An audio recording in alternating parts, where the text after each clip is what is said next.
Welcome, everyone, and thank you for attending the second in RITIN's 30-minute Executive Insights webinar series. We're going to be saving a few minutes questions at the end, but if you have any questions during this presentation, please move your cursor to the bottom of your Zoom screen and you'll see a chat button. So just click on that and type your question. Now, my colleague Miguel is going to be monitoring the chat room, and he is going to share your question with today's guest. Also wanted to give all those attending a heads up that we will be sending you a slide deck of information that our guests will be presenting today. So please feel free to take notes, but we will be sending you a full slate of information based on what our guest is going to talk about today. So speaking of our guest, we all know that finding experienced industrial sewers is a major problem, not only in Rhode Island, but throughout the country. So please welcome someone who is tackling that problem directly. The Executive Director of We Make Rhode Island, Barbara Jackson. Good afternoon, Barbara.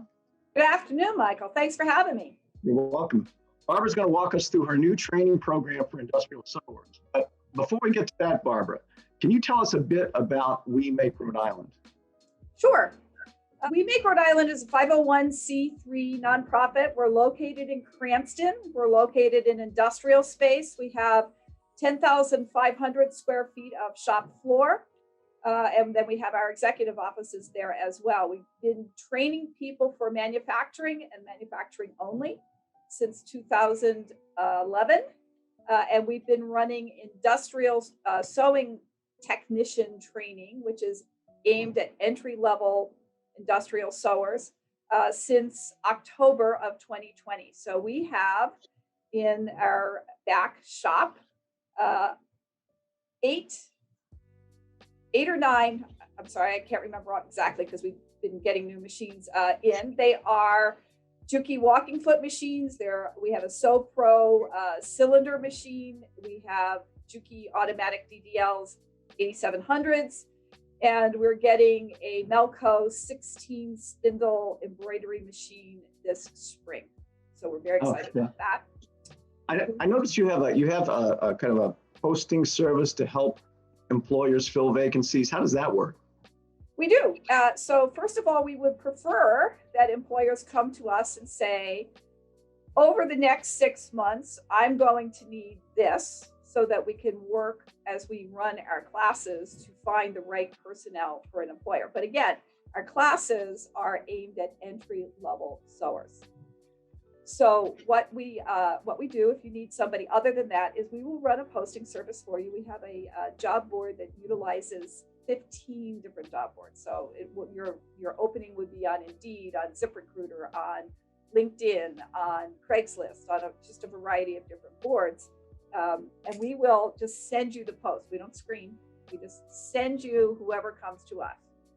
But what we're beginning to work on is a level 2 sewer, because we know that a lot of people are asking for people who can do upholstery, people who can do cushions, people who can do the kinds of things that in our 4-week program we're not equipped to get people to that level. And also they need experience, they need production experience. So we're doing a domino training. So you would select, under this new domino program, you would select somebody who's worked for you for a while, who you trust, who you know you're willing to invest in, and send them to us for its next level training, and we do that. And then we backfill the job with our entry level people that they're leading.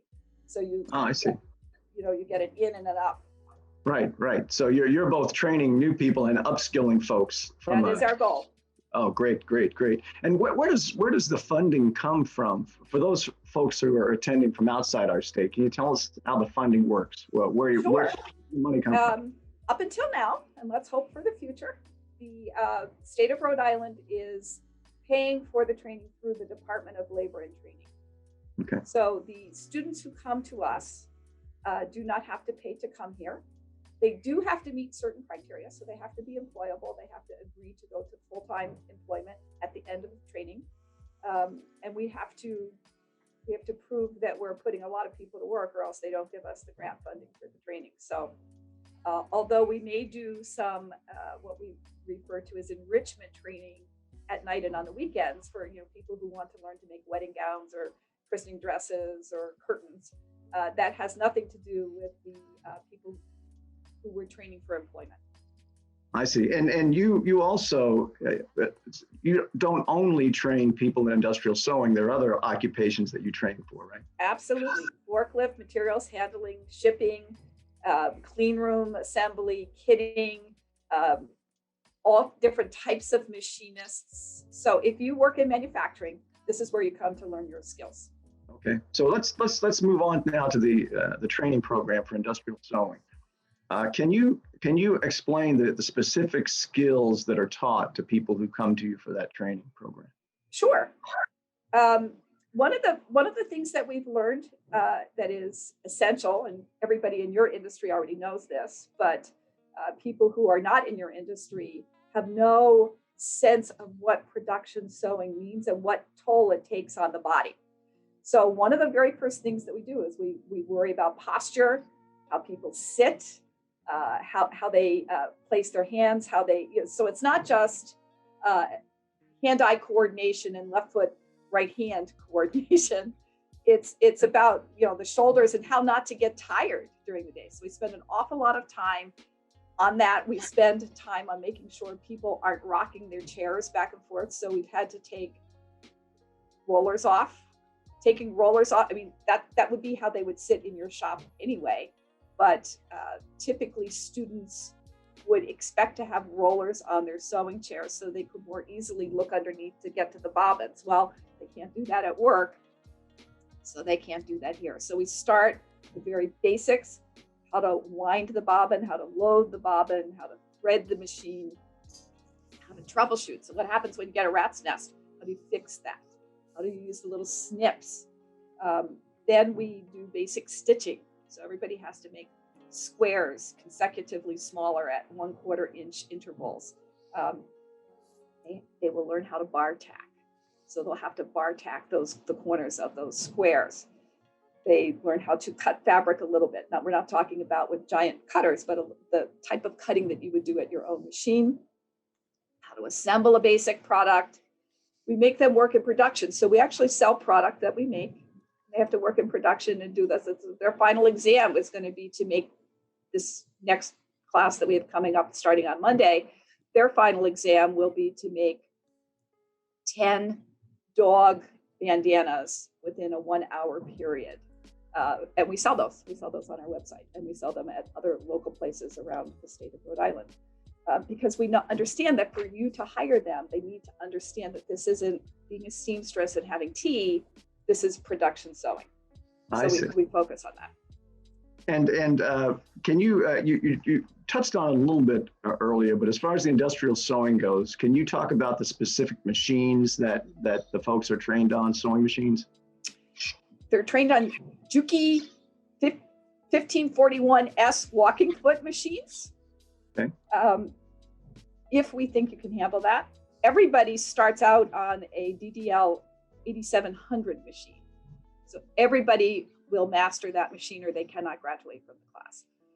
For the people who have a little bit more skill and can handle the walking foot, then they'll go on the walking foot. And that, that tells us which employer they're going to, because not every employer has that machine or has the need for a sewer right now that can use that machine. And we have a Sew Pro. So some companies need people to have that skill, particularly with the cylinder arm on it. Those are the 3 machines that everybody is at least exposed to, but everybody will be able to use the DDL. And how many stations do you have? Right now we have 8 or 9. 8 or 9, okay. Miguel, any questions at this point for Barbara? As of now, there are no questions. Okay. So we know what you're teaching them. We know the machines that they're used. Can you talk about the schedule for training, Barbara? Like how long does it take for somebody to become up to speed on this? Mm-hmm. So our classes run Monday through Friday, and they run either 9 to 2 or 9:30 to 2:30, depending on which section you're in. And we have a time clock. You have to punch in, you have to punch out at the end of the day. There's 2 10-minute breaks. There's 1 20-minute break. And if you are late or don't show up more than twice, you get fired. You don't get to come back. Sometimes that's because your child care or adult care is not as buttoned up as we think it needs to be. So you can come back if that's the case. But if you're just kind of lackadaisical, well, then you don't get to come back, because we think of ourselves as a screening mechanism for you employers. That's why you want to work with us, is that we make sure that everybody understands how to work in a team, that they understand the basic functions of the machines, but more important, how to be a good employee. So if they're not going to be productive for you, it doesn't matter how good they are at using the machine. So we focus a lot on that.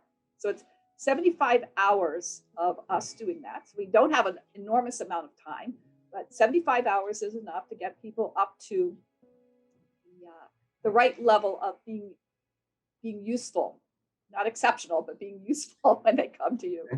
And for the first week, we just really focus on how to use the machine, how to have good posture, how not to go home with a sore back at the end of the day, and basic stitches.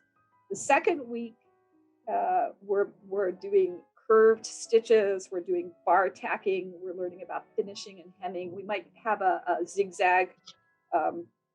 What's the other thing? We have this you guys would know the name of it. It's a 5-thread serger machine, and I don't know the name of that machine. We do have that machine. So people learn to use that. And they learn in week 2 basic product assembly. So some of our employer partners have given us their items, like rejected quality items, that we then use here to put together so that we begin building techniques for production. And then in week 3, we work on speed. If it turns out that you're not speedy enough, but you're highly likely to be very good at your job, if we could just give you a little bit more time, we will let people come back for a 4th week and practice their speed before we put them out with employers. Thanks, Barbara. I know we've got a couple of questions that came in. Miguel? Does We Make RI have a list of potential employees? Who do we call to enlist potential hires? Okay. So if I want to hire someone from graduation from your program, what do I do? What you need to do is you need to get a hold of us the very first week of class, because every person gets their own sewing machine. I only have 8 or 9 machines. So that means I can't have more than 8 or 9 students. They get snapped up by the end of week 1. So what you need to do after this is over, if you have anticipate hiring needs, give us a call. We have 8 people coming in on Monday morning. 6 of them are already spoken for. We sight unseen. You got 6 people who can get through week 1. We have the employer's name. So you really need to get ahead of that curve. Come in, observe them, see if somebody meets your standards. Barkisu, who is our trainer, will train people to do something that you need them to do if we can identify who those people are that you're going to hire and what your specific training needs are. So the earlier in the process you get to us, the more likely you will be to get a student on the back end. But if you wait longer than the first week, they're all spoken for. Got it. So, and we'll, just for those listening, we'll be sharing Barbara's contact information after this. So you will have the information you need to contact her when the session is over. Something else, Miguel? Yes, we have a question from Catherine Elliott. What is typical pay for beginning industrial sewer? I'm going to let Michael answer that one. Well, that varies with the company. You know, whether or not the company is a union company or not. I would hesitate to give an answer to that, because it can vary so widely that any number I gave you might be specific to my company, but not specific to another company. And it also depends on how complex the sewing job is. There are very easy, simple sewing jobs where the pay would be relatively low, and then there are very complicated jobs where the pay would be much higher. So, tough question to answer. You can only answer it in generality. So, any other questions, Miguel? Yes, we have one from Troy Ander. Is this conference Rhode Island specific? Yeah, well, certainly Barbara's program is Rhode Island specific, but I know there are some folks that follow me on social media who are here from out of state. And one of the reasons that it might be helpful for you to hear this is I'm hoping that a program like this can help solve problems in other states as well. But this Barbara's program, We Make Rhode Island program, is specific to Rhode Island. Well, let me, Michael, if I could just add a little bit. Sure. The free training component is Rhode Island specific, but we do have people who come here who are not Rhode Islanders pay for training. We have an employer that we're working with who will probably be sending us people, but they will be paying for the training because, as Michael said, our grants from the state of Rhode Island require the grantee to be a Rhode Island resident, the recipient. Now, Barbara, if I were sending someone there, I would, of course, in these times, be concerned that they're not going to become ill or fall under, or get COVID-19. Can you tell us a little bit about the COVID-19 program in place to keep people safe? So in our shop, in order to come in every morning, you have to take your temperature and do all the traditional sign-in things that you have to do to get into a building anywhere. But every Monday, we have rapid testing. So if you're here, every Monday you are required to take a rapid COVID test. Obviously, if you test negative, we've not had that happen, but it would be a bad thing. When you are at the machines are separated by 8 feet from each other. The people who are anywhere in our building other than doing a Zoom meeting are required to wear masks. But if you're in our classrooms, like our sewing classroom, you also have to wear a face shield, so a plexiglass face shield. And our instructor has a camera, almost like it's not a GoPro camera, but it's like that, all around her machine. And that's projected on a screen. So not only does she have instructional PowerPoints that she uses, but when she's demonstrating something, that visual is on a large screen TV so that the students who are sitting up to 12 feet from her can see what she's doing. And then when she walks around, nobody else walks around, but when she walks around to the various machines, she's got a face shield and a mask. The trainee has a face shield and a mask, and they take great care not to be breathing on top of each other, even though they're looking at the needle and the fabric under the needle. That sounds great. Now we only have a couple minutes now before we move to live questions. So one final question I had for you: if I run a company, I needed a custom program for people who work for me to either upskill them or train new employees. Is that something that you can put together? Absolutely, and it may even be free. It depends. So the pricing on it depends on what we're doing. But the concept is absolutely something that we do. Great. All right. So, Miguel, any other questions come in? Yes, we have one from Rebecca Lewis. Is there a defined career pathway from industrial sewer on up to increased responsibility, pay, etc.?